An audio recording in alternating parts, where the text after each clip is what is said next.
I'm Steve Wiggins, and this is the Groundworks Ministries podcast. Now, today we're reading from the book of Isaiah, chapter 32. Let's focus on verses 1 through 5. Indeed, a king will reign righteously, and rulers will rule justly.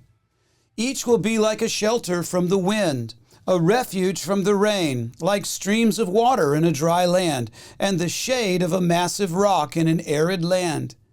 Then the eyes of those who see will not be closed, and the ears of those who hear will listen. The reckless mind will gain knowledge, and the stammering tongue will speak clearly and fluently. A fool will no longer be called a noble, nor a scoundrel said to be important. No fools, no scoundrels? Sounds like bad news for Washington, D.C. The unbeliever is a fool, and the foolish enjoy the company of folly because their perception is twisted. And the folly and confusion which characterized Isaiah's day changed with the coming of a king. That's what Isaiah is talking about. Having introduced the idea of a new order in chapter 31, Isaiah now launches into a description of a righteous rule of that era's king. As to the identity of the king, commentators have been divided. It seems clear enough, however, that it cannot be Hezekiah, for the king Isaiah has in mind is completely righteous. Isaiah must therefore be speaking about a messianic rule, the righteous government of the Messiah, Jesus. But what of this king's subjects? Why are they described by Isaiah as rulers? Well, it makes sense. 2 Timothy chapter 2 says that we will reign with the Messiah. We will rule and reign with him. Whereas the foolish are crafty and they are cunning and they're dedicated to doing evil things, the disciples of the Messiah will be enlightened and be noble.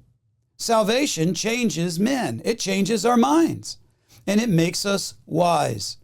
This is something that God promised to do in Isaiah 29. Isaiah 29, verse 14, "Therefore I will again confound these people with wonder after wonder. The wisdom of their wise men will vanish, and the understanding of the perceptive will be hidden." In just over a year, things will change drastically for Jerusalem. The description of Jerusalem's transformation seems to transcend anything that happened in Isaiah's time. Once again, the prophet is using the events of his day to teach greater truths for the future. Following the judgment of Jerusalem comes the outpouring of God's Spirit. The Jewish festival of Shavuot, which we know of as Pentecost, 50 days after the Passover, naturally comes to mind when it comes to the pouring out of God's Spirit. But there are even greater things here. A new order of things will be established where there was fruitfulness, now peace and righteousness, quietness, security, and rest will abound. And these attributes are descriptive of a new earth, the home of the righteous.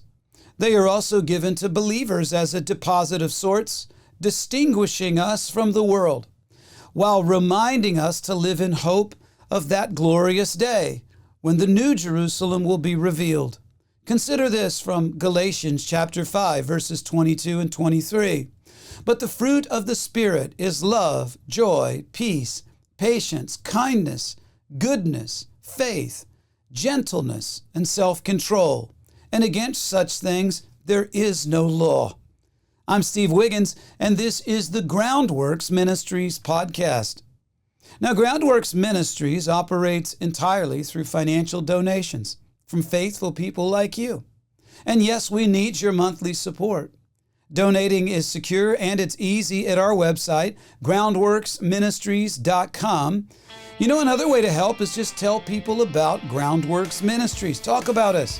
Share these podcasts with friends and family. Yes, you're free to share them. And you can share them on your social media. You don't need my permission. There it is. Of course, you can always direct folks to our website, groundworksministries.com.